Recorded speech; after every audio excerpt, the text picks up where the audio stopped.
Okay, so I apologize. I have not gotten to my newest installment of Desperate Conspiracy Wives yet. I've been working on it for over 2 months now, so a lot of it's probably going to be outdated when I do finally finish it. But I've had life, family obligations, work, vacation, other things. Things get in the way. Life gets in the way.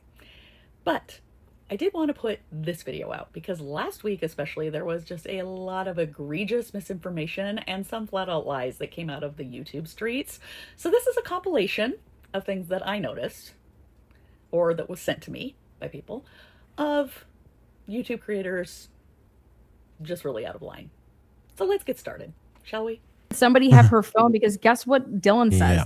Dylan says, I know Xana's dad's name's Jeff. It's like, did she text Jeff to say she wasn't feeling well? What the fuck? She couldn't even say her last name, Lana. Yeah. So at that point, she didn't know her well enough to know that, unless she didn't even know the guy's parents' names. But God, did Dylan say, "Oh, I know her dad's name's Jeff"? Because in Xana's phone, did Xana's phone say Jeff Dad? You know what I mean? Jeff Daddy. Like I don't know what she called her dad, but some people in their phones when they're like in college, like they have their mom's names or their dad's names, and they put like the name, but then they put like mom or dad. You know what I mean? So did somebody did he send a message and say, hey, I'm going to come hang out?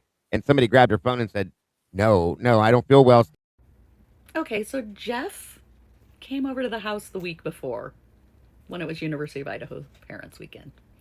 Remember, he fixed the faulty hinge on the front door. So Dylan would have met him then, that weekend before, and would have known his first name. So, yeah, this isn't suspicious at all that she knew his first name. But hey, keep trying to make something out of nothing, Lana and Dago. Specifically says, when I went down to Bethany's room, I was laying in her bed and looking out the window. No, ma'am, you were not. Because you can't see out the window in Bethany's motherfuckers room. ain't looking out the window. Well, yes, ma'am. You actually could see out the window in Bethany's room. Here's her blinds, and you can see the edge of her bed right there. Oh, here's another view where you can see her bed in relation to the window. And as you look at the blinds, even though they were closed, you can see that there was some gaps and you see light coming in. So as Dylan was lying in Bethany's bed, she would have been able to see vehicles going by and the lights from vehicles. And that would also explain why she wasn't sure if that was really a pickup she saw going by. And of course, we know it was an SUV that did drive by at that time. But she was definitely able to see out the window from Bethany's bed. So you are wrong. Logan, does it as a woman in your mind, does this look like I am so jealous of you, you can't be prettier than me type scenario? Does that make sense to you? Absolutely. I couldn't think of anything else that it could be. Except that's not the only thing they can be. And there's past cases that tell us that. Ted Bundy bashed women's faces in with crowbars and logs. He didn't know any of them. He had rage, but he didn't know those women personally. Danny Rolling inflicted horrible injuries, decapitated one woman. This is not new. I know you want so badly for 163214 to be innocent, but to ignore past cases where strangers have inflicted those kinds of injuries is just stupid. So don't act like jealousy could be the only thing that was taking place. I have issues with this again. I have issues with the autopsy, and I only have those issues because I'm not saying that it was Dr. Ving, but how many autopsies do you guys know about that has 3 to 4 police officers standing in on them? Yeah, they're all part of the same shit. I've never seen or heard of that before. Maybe if there's a security issue or something like that. I've never seen police officers stand in on. Okay, this is not new or unusual. Maybe you don't understand that, Dago, but it's protocol. When there's a murder investigation, law enforcement observes the autopsies. The Karen Reed case, they sat in on O'Keefe's autopsy. So I honestly get so frustrated with how you guys try to make everything normal into something corrupt. At some point, you gotta stop doing that. And you just have to admit these are normal things and that there's nothing weird about it. Guys, editing me here. Do you guys remember what we originally heard about this? They were trying to tell us that if they were to put another DNA profile into CODIS, it would kick out the one that they were running for Koberger, wasn't it? And we were like, no, that's not how CODIS works. CODIS is literally a database. You can input as many as you need to run for information. That's not how it works. It doesn't just kick it out. And I don't know why they tried to act like that was the case. I don't know if they really believed that because for some reason they'd never used CODIS before, which I highly doubt it. But I know that the majority of you guys that have been here from day one are going to remember them claiming inserting or trying to scan or do whatever with another DNA profile with CODIS would kick out the original profile that they were looking for. And we all thought that that sounded absolutely ridiculous. Okay, so I don't know who this they is that you're referring to because they didn't tell us anything. Brett Payne, who is a detective and doesn't deal with CODIS, misunderstood about CODIS. But the actual lab staff from Idaho State Police didn't misunderstand it, and they explain in detail in the documents why unknown male B and unknown male D were not eligible for CODIS.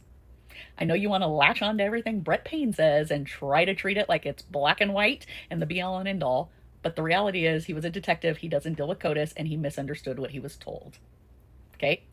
He was wrong. They can input more than one file, and it's made very explicitly in the documents why the glove wasn't input and why the handrail blood wasn't input. So quit trying to mislead your viewers by trying to make it sound like multiple people said that it couldn't be entered into CODIS because you could only put one person in, because that's not true. It was only Brett Payne, and he misunderstood. He is really good at manipulating the people around her. So good that they felt that she was too immature for a regular interviewer, and they felt like she had such a low mentality rate that they needed to bring in a child interviewer. That's an insult. And you just made all that up, Jules. First of all, Erin Williamson is a forensic interviewer who deals with children and adolescents. Now let's look at the definition for adolescence. Transitional phase of growth and development between childhood and adulthood. The World Health Organization defines an adolescent as any person between the ages of 10 and 19. The age range falls within WHO's definition of young people, which refers to individuals between 10 and 24. Well, guess how old Dylan was? She was 19. She had just turned 19 the month prior. She was an adolescent. Now, even if Dylan hadn't been an adolescent, the FBI's own handbook says that the interviewers may also be utilized for adult victims. And their handbook also states that the CAFIs are also utilized by agents and TFOs for any violations where there is a child, adolescent, or young adult witness, victim or witness. Guess what Dylan was? She was a young adult witness. So there is nothing unusual about the FBI having Erin Williamson interview her. And it was really gross how you guys tried to claim that she was immature, and then also Logan with the fake statement analyst tried to act like Dylan had been sexually assaulted as a child. Just stop. But it's all an act. Like, I know it's an act because she's still out there partying, drinking with all these friends, hanging out with people all the time, going to these parties, drinking on camera. Nothing's changed in her life. She's six figures richer, but nothing's changed in her life. Yep. Oh, I would love to see your proof that her life hasn't changed, because it has. Okay. These pictures you're referencing where you're claiming that she's out partying all the time, those were spread out. Okay. Prior to the murders, she was out a lot, just like any college kid. After the murders, she was basically in seclusion for almost a year. The first event we see her at after the murders was the Big Little reveal almost a year later, so in 2023. And then after that, she finally started getting up the courage to start going out in public with friends again and doing some camping trips, going to some concerts, going to restaurants. She still is not out partying it up like you claim. And $150,000 richer or whatever you claim. Yeah, her aunt set up that GoFundMe account because her life is never going to be the same. First of all, she needs counseling because of what happened, but she also needs security because of the hatred being ginned up by people like you that cause people to send her death threats and follow her. So maybe walk a mile in her shoes before you put out such insensitive bullshit about a crime victim. Are they covering up on purpose? Some of this has to be on purpose. It has to be. There's But no then way. who? Because it's Who are every they covering? that's that I don't What know. are they covering for? We haven't been able to actually find, we have no pieces that fit together enough to even start to point to a direction.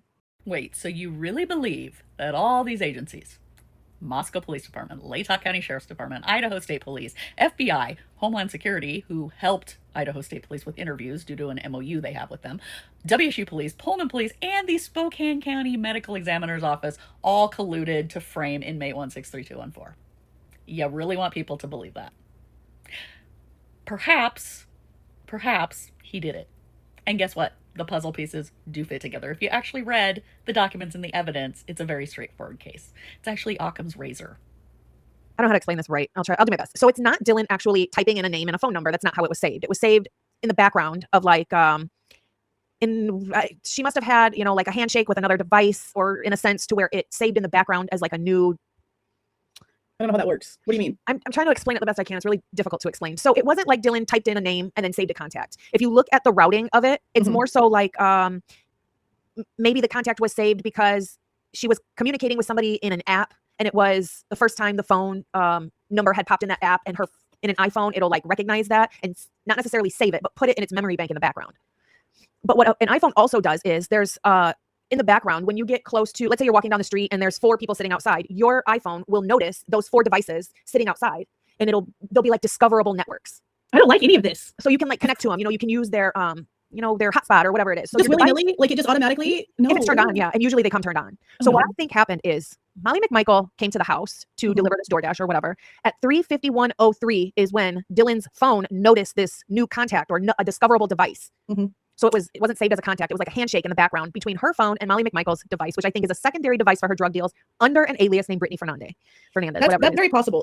I know that Molly is walking around right there. You can see her in the camera at 3:51. Yeah. 24 seconds after that device is like did a handshake with Dylan's phone is when Molly appears on the camera. And we also need to remember that Emily also sent Xana $14 at 3:51 too. Yep. So I've wondered if it was some sort of like substance interaction, and maybe Emily was at the house that day. Yeah, I think that's possible. There's definitely a lot more going on than what. But honestly, but Molly having a second device has kind of always been like how I felt, because how did you get that lost, bro?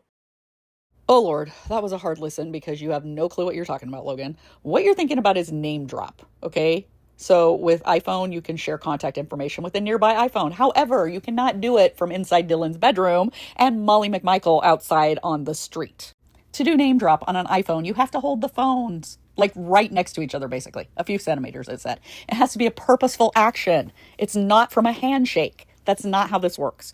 Like the Geico commercial, that's not how any of this works. And if you look at the Cellbrite document from Dylan's phone extraction, it talks about Core Duet for where that contact was saved.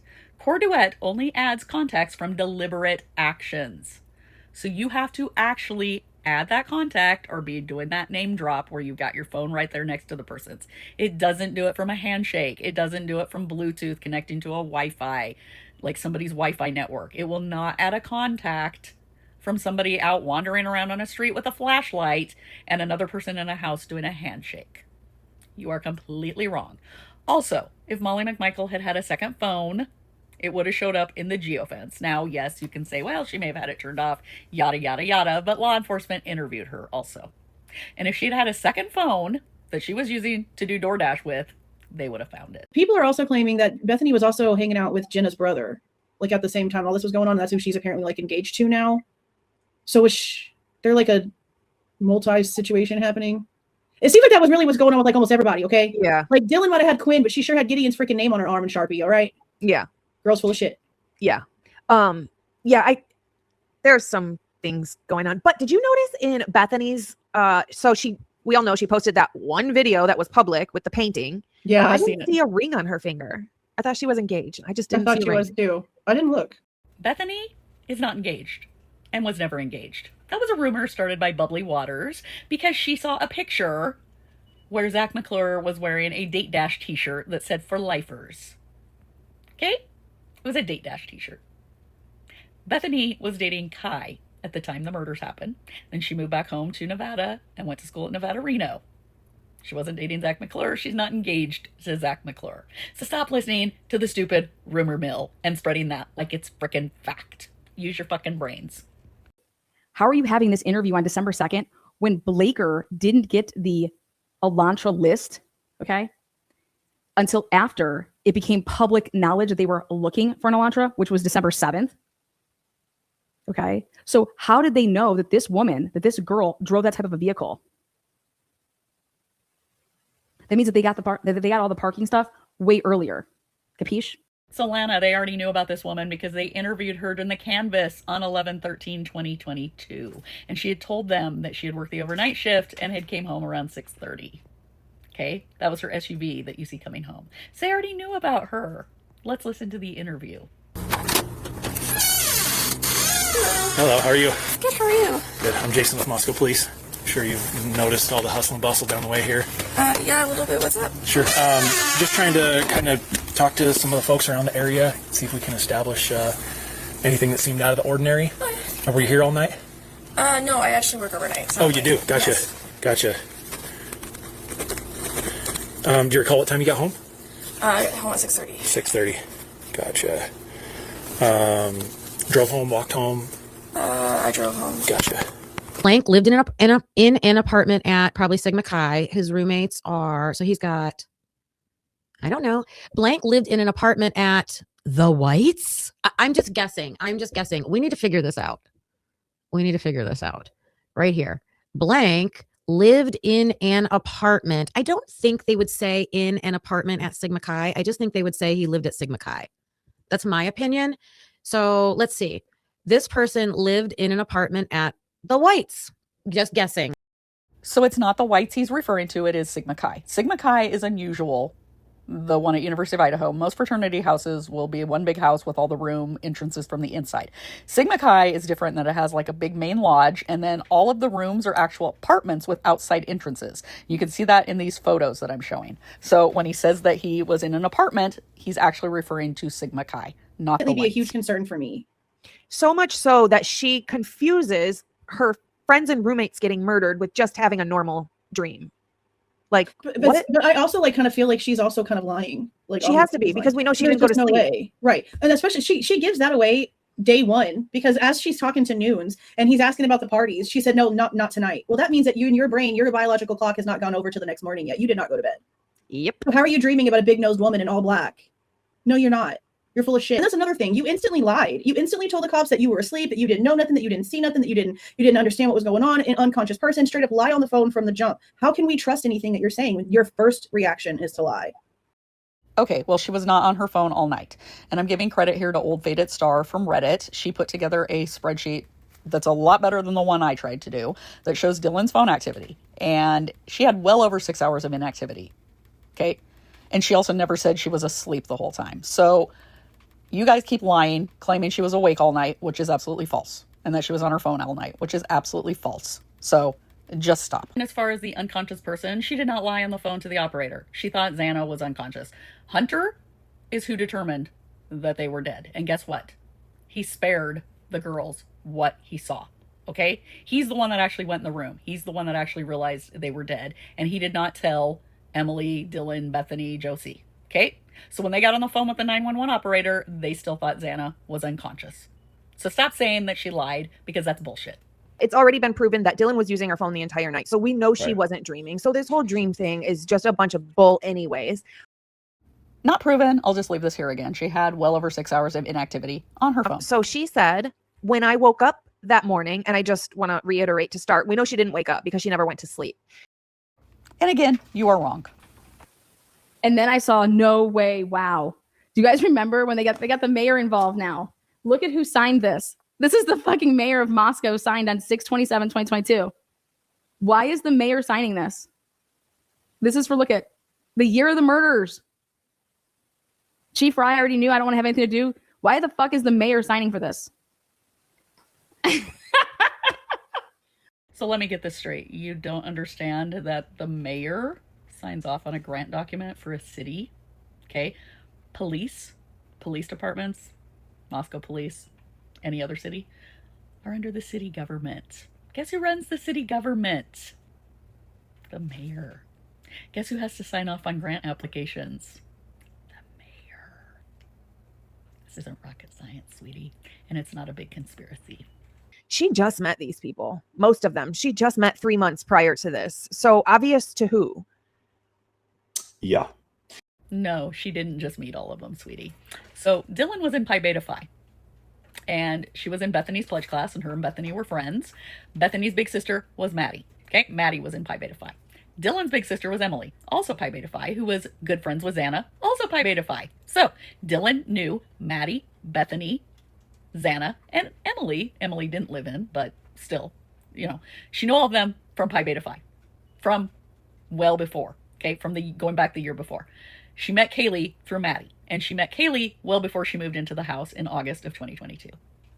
You know, she went to school for some sort of psychology something. So I'm wondering if some of this is a purposeful play. No, she wasn't going to school for psychology. She actually was physical therapy and had just recently changed her major. And you can hear it in this interview where she talks to the detective about it. I noticed you're... Yeah, I changed that. You did? Yeah, I had an anatomy and physiology class, and it was like hell, so I didn't want to do that anymore. Physical therapists, by the way, are awesome. Yeah, I've After thought about 18 it. orthopedic surgeries, I love physical therapists. Yep, so if it's something you reconsider, I think you'd probably be great at it. Yeah. And let's say I was in that situation, I would be so upset and just beating the crap out of myself that I could have done something and I failed them. Exactly. And that is not her at all. And if she was like that, I would sit here and go, this person's innocent. I would defend her all day long and go, hey, she is telling us exactly what we would expect. She is saying it. Dylan can't say it. She's not saying it. Don't say it for her, guys. She's not saying it. There's a reason she's not saying it, because that's not her. That's not her reality, you know? Okay, here's the thing. You do not know what Dylan's like when talking to her friends, when talking to her therapist. All you're hearing is clips from police interviews. And guess what? They aren't your psychologist. When you're in a police interview, you're not going to be banging your head and saying, I wish I could have done something different. You're there for a specific reason. They're asking you what you recall, what you remember about the perpetrator, what you can help them with to solve the case. If you start to go off on a tangent and become a blubbering idiot talking about what you could have done different, they're going to steer you back to the point at hand, which is to solve the case. Okay? And you cannot say that she hasn't shown any emotion because you're not with her. You're not with her when she talks to her family, with her friends, and with her therapist. So shut the fuck up. And I mean that in a respectful manner. In a scenario like this, Dylan and Bethany would live the rest of their lives, unfortunately, with that hanging around their neck. They would be thinking about that all the time. What if we would have called 911? You know, it would be a burden that they would have for the rest of their lives. And to talk about it would be so important. It would be the burning priority in their mind.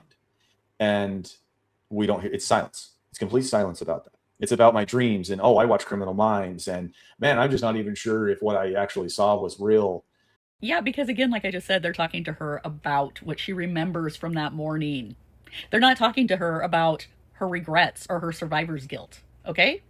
They're asking her about what she remembers, sounds, sights, the description of the perp, etc. Okay? And FYI, you seem to have a law enforcement interview with a witness confused with a psychotherapy session. So you might want to fix that misconception. It's more just kind of giving what the situation was around that home in the past few weeks. There was a friend of hers, I think she lived like across the street or very, very close, that just the week, I think it was a week prior or maybe a couple of weeks prior, a man had broken into her room in the middle of the night with a black mask, dressed all in black, and stood over her with a large knife. This is her friend, and this is just a week or a couple of weeks prior. I mean, less than a month. And it was in their area. Really? So, yeah. And the girl jumped out of bed and kicked him in the stomach, and he ran. And this person had been trying to get into this girl's house for a while. Like I guess when she was sitting in her living room at night, she'd hear her doorknob rattle, like somebody was trying to get in. She saw somebody like on her balcony, and then he ended up getting in, and she kicked him in the stomach, and he took off. And then she called the police. And there were 3 roommates home that night. Okay, so this was nearby, Mm-hmm. and this was officially reported? Yes. Oh, wow. That's insane. So it was close by. So I just feel like this statement of, and this is one of her friends, so her statement of saying, I mean, you're in your home, you feel safe in your home. So you're completely wrong and you led Travis astray. Ooh, shocker. That happened back in 2021 in Pullman. It was not a friend of Dylan. It was not right before the King Road homicides, and it was not right near where they lived. It was in Pullman. To be exact, it was October 10th, 2021. And if you go into further the documents, they believe it was the man that lived downstairs from them in that same rental house. And they did take his cigarette to compare to DNA for the King Road homicides, and it did not match. But he also didn't match any of the descriptions either because he was a short Hispanic man. So he was not who committed the King Road homicides, and this incident was not in Moscow, was not a friend of Dylan, and was not near 1122 King. She also mentioned hearing a struggle or a commotion previously. So crying definitely wouldn't have been a normal stressed out cry in that moment by Kaylee. That's the number one thing that I like hearing that, going over that. The minimization of Kaylee's cries is so ruthless. It's like in the whole entire interview, she's trying to minimize everything and literally normalize it as well. Yes. Which is so odd.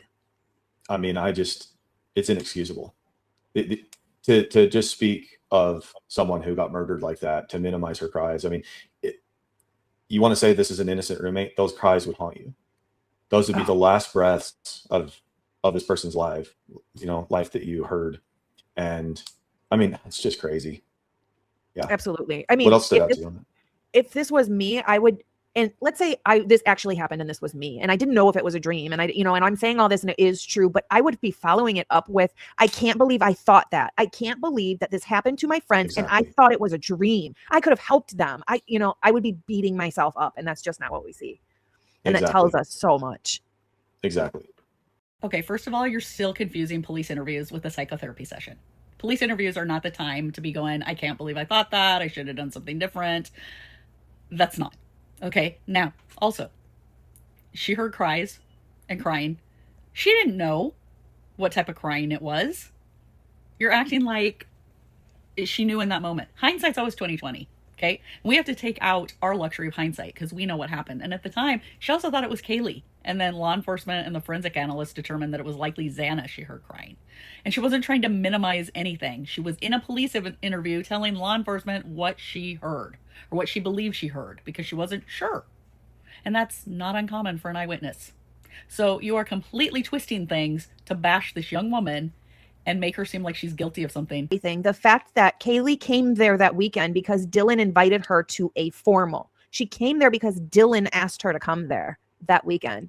So all this is happening to your friend. You're not focused on that. Not a big deal. Super normal. But they're there because of you.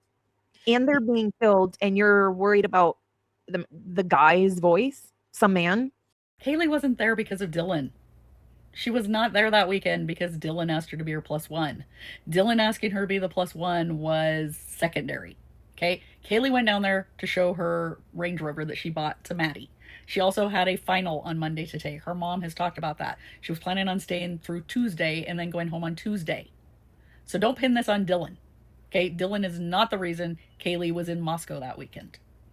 Oh, and FYI, she's worried about the guy's voice because law enforcement was asking her about it. Because that was the perpetrator. They were asking her what it sounded like. It's just crazy that Dylan invited her to come, and not much later she gets murdered. I mean, the four get murdered. That has to be a glaring fact for someone who's a, what do you call him? Guilter? Yeah, guilter. Yeah, I'm a guilter, and that's not a glaring fact because I know that the reason Kaylee was there was not because Dylan asked her to be her +1. So she can hear Murphy outside at a distance, yet she acts like she can't hear 4 people being brutally murdered in her house that she claims you can hear everything in, but it's happening directly outside her door. Like Kaylee was directly outside her door. Okay, first of all, what does the stabbing death of 4 people sound like? Because you're sounding like you have experience. So Logan, please let us know what stabbing deaths sound like because I don't know. I've never experienced it. And you know what? Dylan had never experienced it before either. So how would she know what it sounded like? Okay? All right. Also, where is the proof Kaylee was right outside her door? Saying that she said, so then I lock the door again. Previous to this event, her door was already shut and locked. So how did you shut it and lock it again if it was already shut and locked? So she opened her door 3 times. So every time she closed it again, she would shut and lock it. And then when she reopened it, she obviously unlocked it. So use some common sense. Know that they sent I'll just say the sample, okay? Through their own state lab, their own local lab, I should say. And there was nothing. I mean, and please one of you guys correct me if I'm wrong with any of this because it's been so long. But I'm trying to bring all this back to the table now. But it was they couldn't get anything out of it. So then they go through this. It was a couple times. So that's absolutely false. They found DNA on it at the first lab they sent it to, the Idaho State Police Lab. It said results from presumptive chemical tests performed on item 1 indicated the presence of blood. That was the sheath. Item 1 was swabbed for DNA collection. Trace evidence was collected from item 1, but was not examined at this time. That's because they sent it for DNA analysis. And you can see on this lab report from November 17th that they swabbed it and they found the gray matter. Okay, that was the DNA. That was the skin cells. And you can see where they did the comparisons from the sheath. And 1.1 did not get a hit in CODIS. So at that point, that's when they decided to send it to Othram for the genetic genealogy. But they did find DNA at the first lab they sent it to, which was Idaho State Police Lab. Then off it goes to Othram, okay? I don't want to say that they fired Othram, okay? But Othram, they did what they did, and then boom, they were done with it. Because they didn't quite come to the... Othram didn't quite come to the answer that they actually wanted them to have. Is that right or is that wrong? Play with... If you look at it the way I was seeing it, was going to go in a different direction, and they were like, whoa, hold on. No. Wait a minute now. We're going to take this now because we wanted to go this way, not that way. And that's where I see they picked it up at. That's kind of how that comes out in layman's terms to me. And you would be completely wrong. That's not why it was taken from Othram. Not because it wasn't going in the direction they wanted. In fact, they were heading in the right direction. They were on his family tree. But they said because Idaho State Police Lab and Othram had essentially exhausted their resources, okay? ISP, dead end Dakotas, Othram can only search certain genealogy databases. So if you look at this from the January 25th hearing, it says they had more databases that they could compare the sample to, okay? That's why it was given to the FBI. And then we also have another snippet from that hearing that talks about how the Idaho State Police Lab follows the interim policy of the FBI. And so they cannot go in the back door of those databases like the FBI can. Okay? So that's why it was taken over. So they could search additional databases. So this downstream, they are going to inherit all of the problems that the original lab had, the ISP lab, with having trouble reading the sample on the first try. Okay, there was no problem reading the sample on the first try. What you were seeing on the documents about them having to rerun it had nothing to do with the sample itself. It was standard quality assurance protocol where they recalibrated the equipment. You were completely misinterpreting it. From my understanding, and yes, I could be wrong about everything I'm saying, but from what I have read and from what my understanding is, bootstrapping is, I also, it could be a little different, but I don't know if you guys remember an article I posted about DNA doodling. Yes. So they can just doodle in these missing pieces of degraded or partial profiles. And David Gammy, I don't think he answered with a definitive yes. He just said, I think bootstrapping was talked about and that it is an analysis that they can do. I think that bootstrapping is something that the human brain can't do. I do think that's another AI-assisted system where they are outputting these confidence scores of like, if we fill in the rest of this DNA sample, the profile could be this. So it sounds like you're thinking of imputation and not bootstrapping. Bootstrapping is not filling in pieces. And also, they didn't do any bootstrapping. That was very clear in that hearing. Okay, yes, Audrey, you are completely wrong about bootstrapping. Bootstrapping is not filling in missing gaps. You're thinking of imputation. That's when in S&P, they assume, based on data, what the missing things are. But there was nothing missing on this profile. It was a robust profile, just like Othram said, just like the ISP lab said. Now, what bootstrapping is resampling. So you're taking the data, the exact same data set, and resampling it to see if you get the same results. And you had mentioned that you didn't think that bootstrapping was something that the human mind could comprehend, so you think AI was used, but anybody that's taken a statistics class can comprehend it, okay? A simple thing would be taking 100 marbles, okay? 30 of those are red, 70 of them are white. You pull them out of the bag. You write down what the percentages are each time you do those pulls.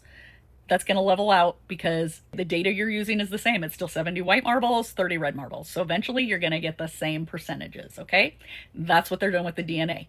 They're just resampling it. They're testing it with the data, the same data from that DNA, to see if they're getting the same conclusion every time. That's all that is. It's nothing nefarious, and they're not adding things to the DNA samples. Right. And so that is going to affect your family tree down the line when a separate, independent, private lab picks up their own workflow. They're inheriting all the issues that the original lab had. So what happens if there's a questionable allele? You're moving into a related pool of people, and their DNA is closer in being alike than a stranger pool. And then we're getting into the likelihood ratio here. But if you're in a related pool of people and you've got some questionable alleles, yeah, if you turn one or two off, maybe that's okay. But if you're missing a few, you could definitely be on the wrong family branch. Except it didn't affect the family tree. We know from Leah Larkin during that hearing in January of 2025 that they were on the right family tree. And guess what? When they got the trash pull, the paternity showed that the sheath DNA could only be from the male offspring of Michael Koberger, and the DNA was a statistical match to inmate 163214 after they got his DNA sample. So it didn't affect anything, now did it? And in case you need a refresher, here is where Leah was asked, when Othram quit work, were they following a family tree that could have led to inmate 163214? And she said yes. What about those ghosting in the peaks? What about if you have a sample that is degraded, it's not finished, they're bootstrapping, they're using software to fill in the rest of it? Okay, so we already talked about that, and Othram didn't bootstrap, but also bootstrapping isn't using software to fill in anything. So it's kind of interesting that you call yourself a DNA lab and you don't even know what bootstrapping is.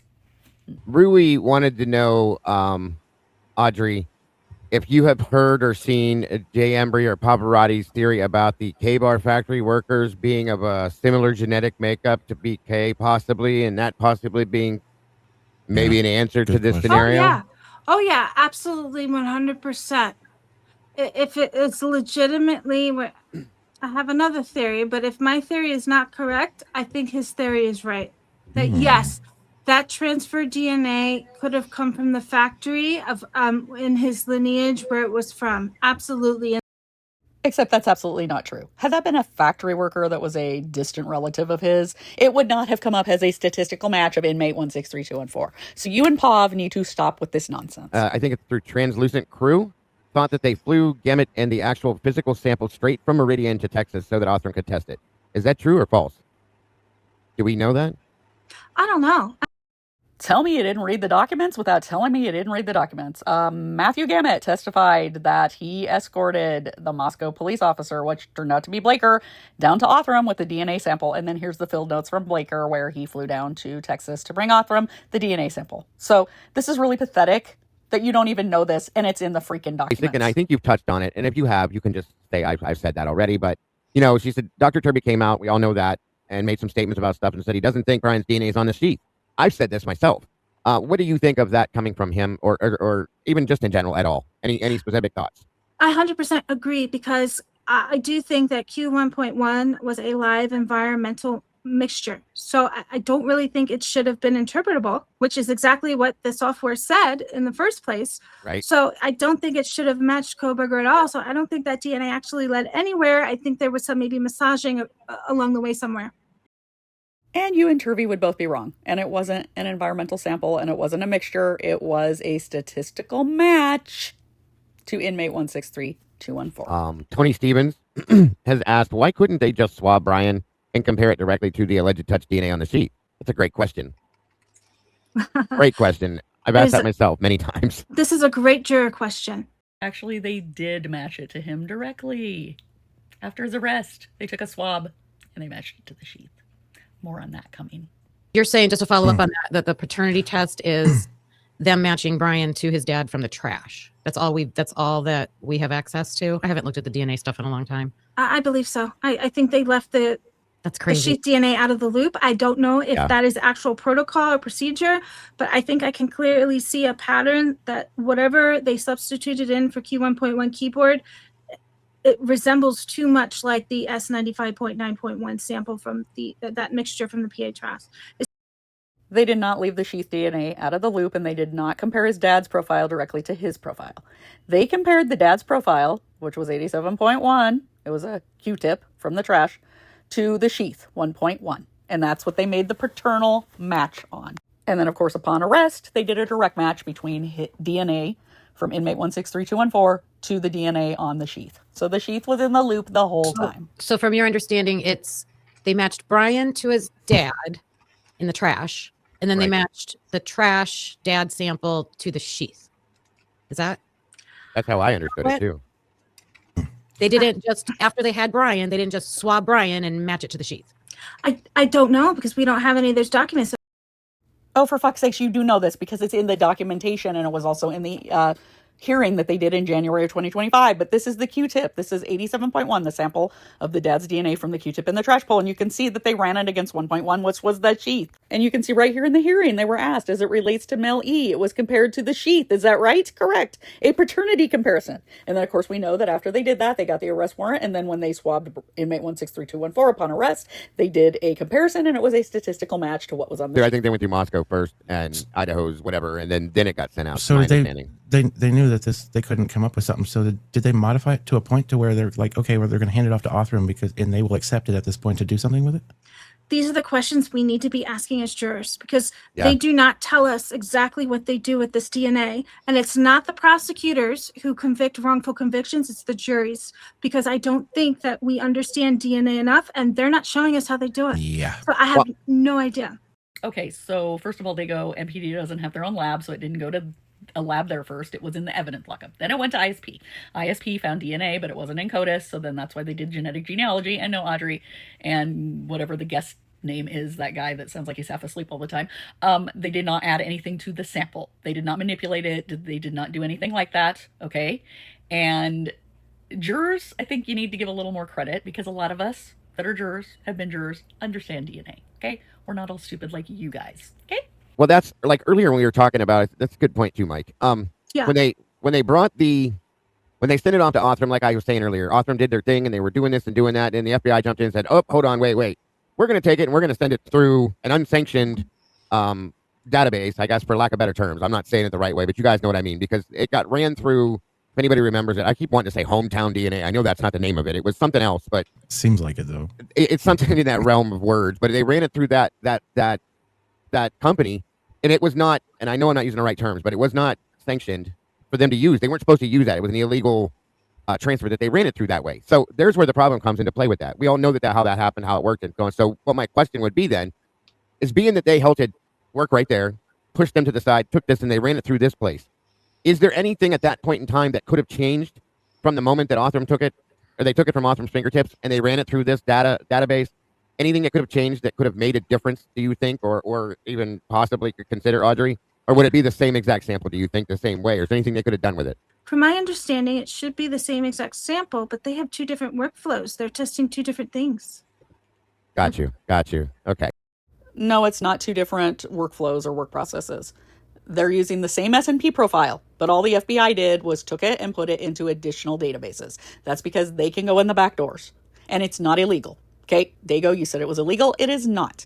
A website's terms of service, violating those is not against the law. Okay, so the FBI, even if they went against their own internal best practices, did not break the law, because it's not illegal to go in the back door of a genealogy database. That's all they did, was they took the S&P profile from Othram and went into more databases. And this talks about it right here in that hearing, that the FBI had more resources available to pursue.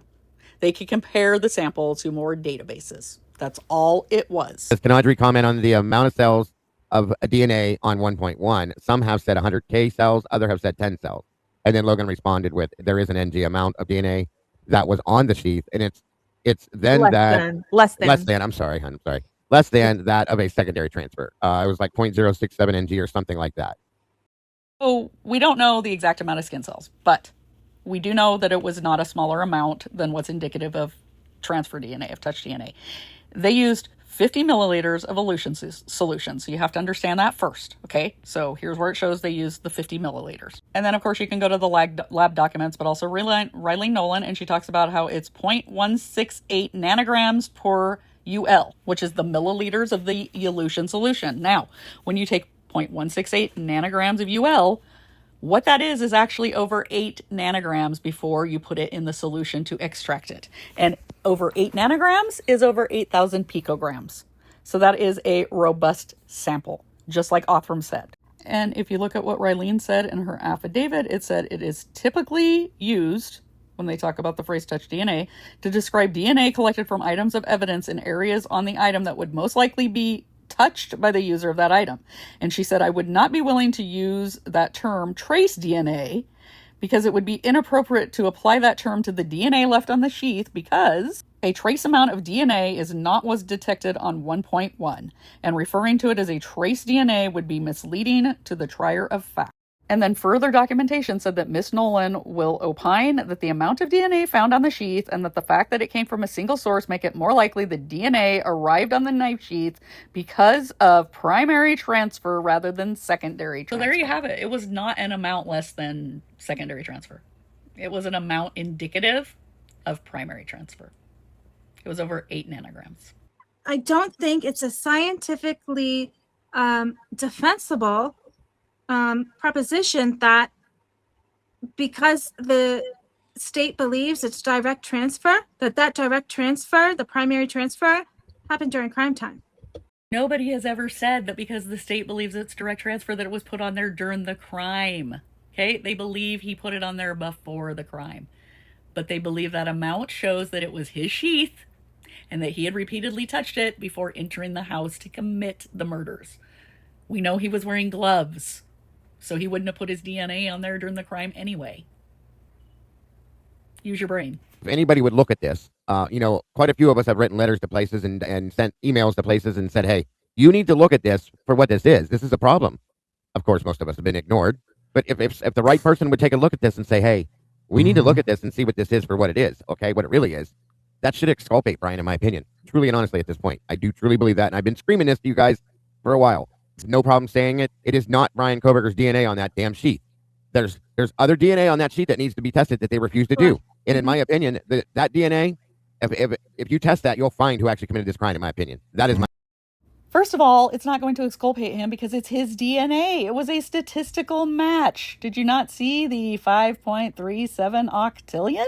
Also, they did check the other DNA on the sheath, 1.2 and 1.3, but the problem was they couldn't make a conclusion. So guess what? You know what that means? They can't rule out inmate 163214. So that's also not exculpatory. They just go in other directions. It is insane. It would flip this upside down, Mike. Completely. It would overturn the conviction. That's why I find it hard to believe that they can do all this wonderful work with this invisible DNA. Yeah. But then they're like, oh, we couldn't do anything with that, solid blood sample that you can see with a naked eye. Like, we couldn't do anything with that. Yeah. Exactly. First of all, it wouldn't turn the case upside down because, again, 1.2 and 1.3 can't exclude him. But also, they did test all of the blood. And I think you're confusing testing with putting in CODIS. And there's reasons why they couldn't put things into CODIS, like one unknown male B and unknown male D. And they talked about these things during the hearing. So in that January 2025 hearing, they talked about what's eligible for CODIS. And a lot of you were confusing testing with CODIS. They did test all those DNA samples. It's just not all of them were eligible for CODIS entry. And it says there are rules about what can be uploaded. It cannot match someone known to be the victim of a crime. So it can't be the victim's DNA. You can't put it into CODIS. Okay? It cannot match someone whose DNA should be in a place outside of the crime being committed. So that rules out the glove. Remember, the glove was found outside several feet from the house, but also a week later, okay? It cannot be anything taken directly from a suspect of a crime where you would reasonably assume their DNA would be present, and it must be related to the crime, and it must be believed to be from the putative perpetrator. So again, that rules out the glove. And then also the blood spot on the handrail. It was a mixture, but it was also partially degraded. And I know you're going to say, well, the defense expert said it wasn't severely degraded. Listen to those words, severely degraded. It was still degraded. And it was a high traffic area. So that could not be put into CODIS. So you are completely missing the fact that these blood samples were tested. They didn't match anybody that was associated with the victims, but they couldn't be put in CODIS due to CODIS protocols because they were not deemed to be from the putative perpetrator for valid reasons. Interview I just covered with the family yesterday. One of the first things I said was that Othram solved their daughter's murder trick. No, they didn't. No, they didn't, guys. I'm sorry to say this, but they did not. Okay, I even went in and looked this up. Did Othram solve the Idaho 4 case? What's your take on that? It says they helped possibly to solve the case. But there was a lot of other factors that were looked into, and the case isn't solved, in my opinion. We all know that. So none of them were kicked out, and they had all left for financial reasons mainly. Kaylee was trying to get things changed for the better during COVID. For example, you couldn't live in the sorority houses and you couldn't go there for lunch or dinner, which that used to be one of the perks that you were paying your dues for. So you were paying the same amount of dues, but getting less services for it. So she tried to get it changed to where they would lower the dues. So she went to the chapter and then to nationals, and to no avail. She wasn't able to get the dues lowered. So she decided to go inactive rather than keep paying those same dues for less services. And they're letting Othram just run away with it. Yes. Like, just, go out there and brag about the work you did and say you solved the case and all of this. And in the meantime, they claim they weren't even going to use the DNA at trial. They won't say that that's how they identified Brian Koberger.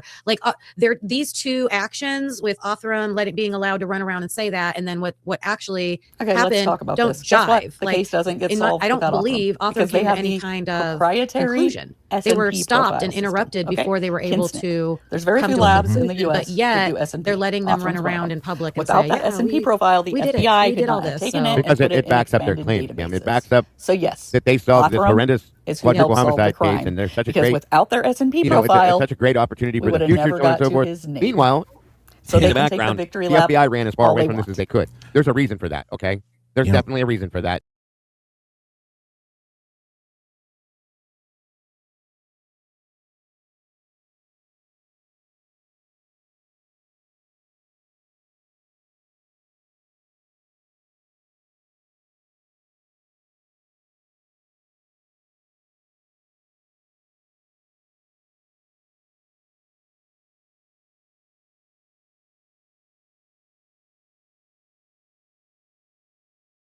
You know, it was a big eyebrow raiser that I heard today. Scott Green's kid was, or grandson was, in a fraternity in this area at some What's point in his time. first name? Does it start with a C? I don't know. CG. We're looking for CG, you Where the guys. hell did I hear this? Oh, I think Birdie was doing his war room thing, and that Scott Green's grandson or whatever was in the same fraternity as the Gonzalez's son. That would be the Lambda, some shit or something, right? yeah, Alpha Kappa Lambda. Yeah. Okay, Scott Green's son did not go to University of Idaho, and he actually graduated from college well before 2022, and he was living in California at the time of the murders. The person with the last name of Green, who is an Alpha Kappa Lambda, is from Pocatello, Idaho, and is not related to Scott Green.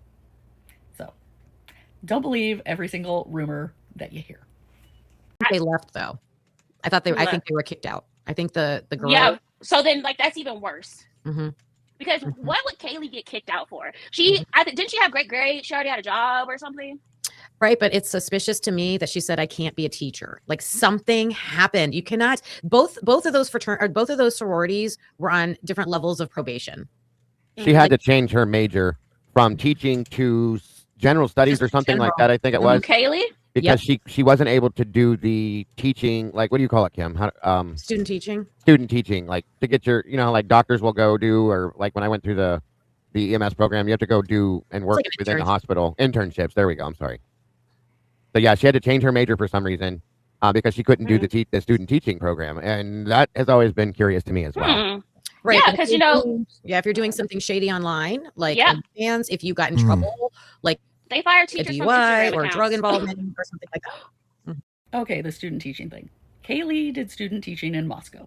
And at the end of the student teaching semester, she decided it wasn't for her, so she changed her major. It's much ado about nothing, and the speculation is really gross. Jonah Chapin was at the grub truck that night, and he looked directly. He's the one guy that stopped and looked directly in the camera and stared at it for like 30 seconds.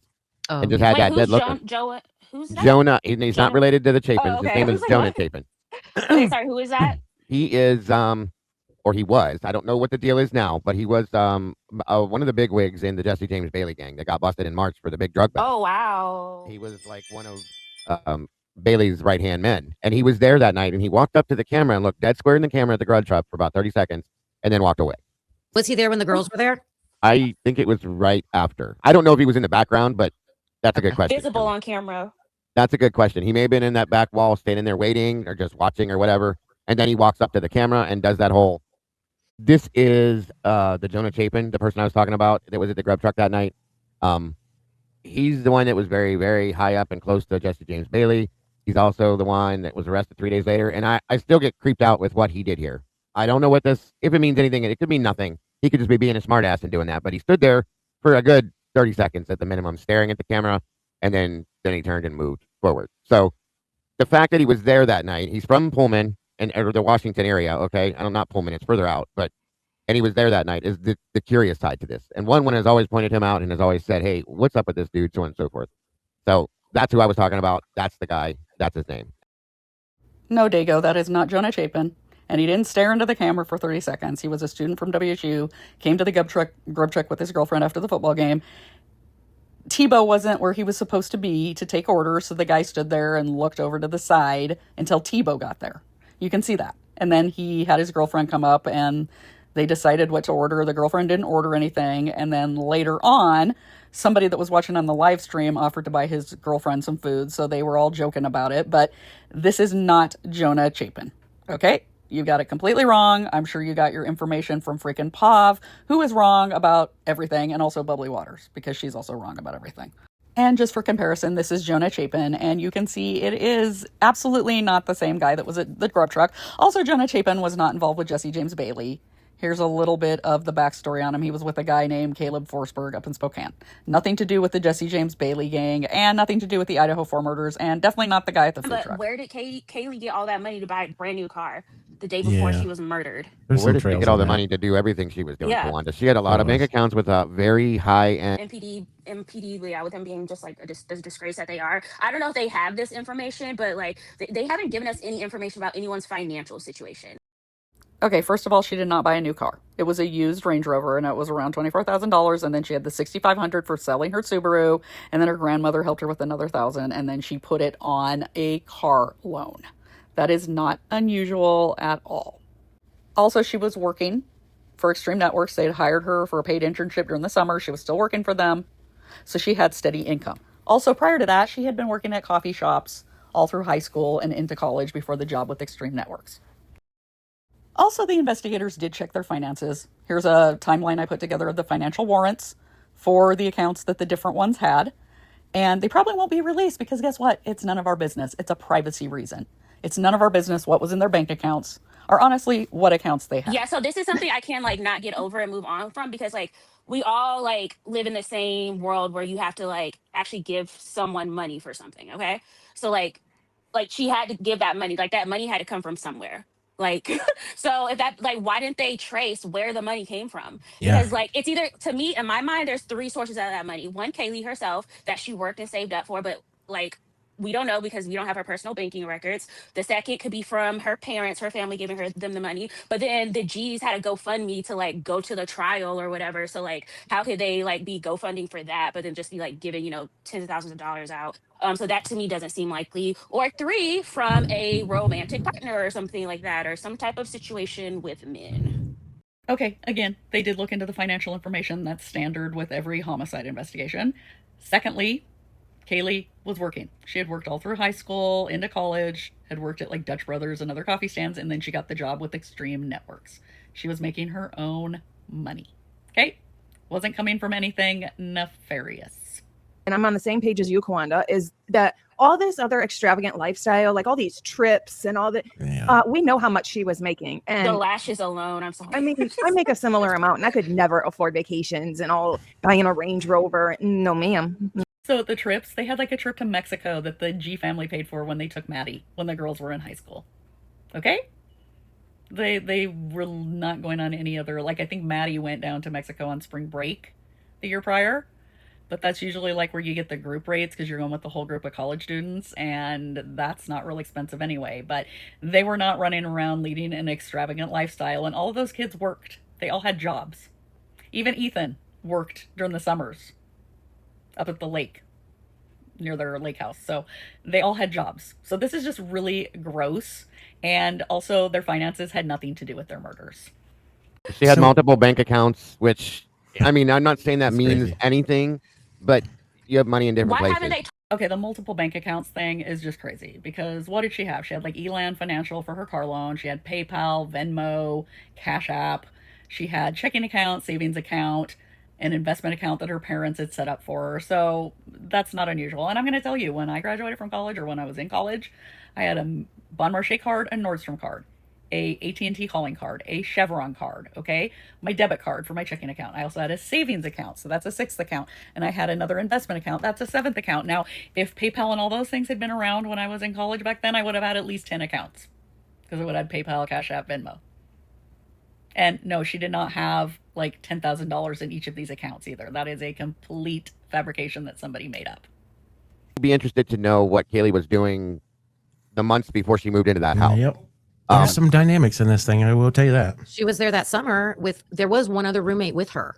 And she was also using that address before she moved into that house. That's weird. Remember that? That's weird. So the year before, she was living at the Whites, and it's not weird that she would have been using Maddie's address at King Road for the mail because it's better to have the mail delivered to a house than to an apartment complex. There were warrants that were, Senor Wazowski brought it up earlier, the UPS warrants that were pulled. That's another thing of interest there. UPS does delivery. We all know that. So why would you have to worry about UPS warrants? Yep. Because UPS has cameras on their vehicle. You can see from the warrant they want a delivery truck vehicle, and they wanted it for November 6th through the 14th. Guess what? They were looking for the vehicle that was circling the neighborhood. Okay? Yeah, and then, so that tells me that Dr. Turby was not in that house. No, I think they ended up taking that to the place. Did they end up taking the bed frame and stuff to a different location? They had to, yeah. Yes. Okay, so it wasn't in the house; it was at the warehouse. But that's where it was at first, though. I think I don't think they had it until they requested it. They almost left it in the house when they were tearing the house down, and then No, they did not almost leave that stuff in the house when they were going to tear the house down. On January 6, 2023, they removed those items. You can see where the mattresses were getting removed and bed frames got removed, and they were taken to the warehouse. Can you imagine that? No. The defense attorney had to see it in a photograph and said, no, that doesn't need to be there. We need that in evidence. Jesus. Oh my. Why would they? How would they think that that's not needed? There's actual biologicals on that. Well, they did think it was needed, and Ann Taylor visited the house on January 3rd, and she saw all that in person, and then on January 6th, that's when all that stuff got removed. So this is much ado about nothing. So we saw them take out the mattresses, but we didn't see them they didn't take out the bed frames, must be. Yeah. Remember? Mm-hmm. Right. Yeah, except you can see Maddie's bed frame on here, and they took out the other bed frames as well. They took all that furniture out and brought it to Already secured sworn testimony from lead detective Brett Payne that the FBI never told him they found Brian Koberger's DNA on the sheath. So these are all the things she got on record. Wow. She put former lab director Nolan on the record, stating that Othram was a state-approved vendor. She put Gamut on the record, saying Othram obtained a profile from DNA found on the K-bar sheath and traced it to 4 brothers who were not named Koberger. She established that virtually everything Latah County prosecuting attorney Bill Thompson has said about his only physical evidence is false. No, she did not establish that everything that the Latah County prosecutor said was a lie. First of all, let's start with the FBI and the name as a tip. That was SNP. SNP cannot be used as anything but a tip in court. They cannot say through genetic genealogy that that was for sure his DNA on the sheets. So then what you do is after you get the name as a tip, you investigate and you get an STR match, which is exactly what they did. So yes, it was his DNA on the sheath, whether the FBI can say that or not. Also, it doesn't matter if Othram is a state-approved vendor. All the states have approved vendors that they use, so that's a nothing burger. Okay? And finally, the 4 brothers, we already talked about that earlier, they were on his family tree. So, none of that was a lie, and did not establish anything in that hearing. It went nowhere, because none of those things were exculpatory or an issue. They come straight out of the gate talking about massive amounts of exculpatory evidence that was found in mislabeled files. Now, I'm sure the prosecution would come forward and say, oh, we just made a mistake and they were I don't believe that. There's no way how you can force me to believe that either. That you mislabeled something on accident and there was exculpatory evidence within those files specifically. Give me a break. That should be, and I do believe it is. And in turn, because of that alone, okay, if they can show that that happened, I would think that would overturn the conviction. It should toss the case. Okay, it was done maliciously, in my opinion. I think she can prove that, and that in turn should be more than enough to prove prosecutorial misconduct. End of story. So okay, except you're taking what Whitcomb and Turvey's words for that, and if that was actually the issue, that they purposely mislabeled things, she wouldn't have ran to the prosecution to ask for a plea. Like, use some common sense, use your brain. If that was really true, we wouldn't be here right now. We would have went to trial. And you guys wouldn't be arguing over whether he's guilty or innocent from the plea deal.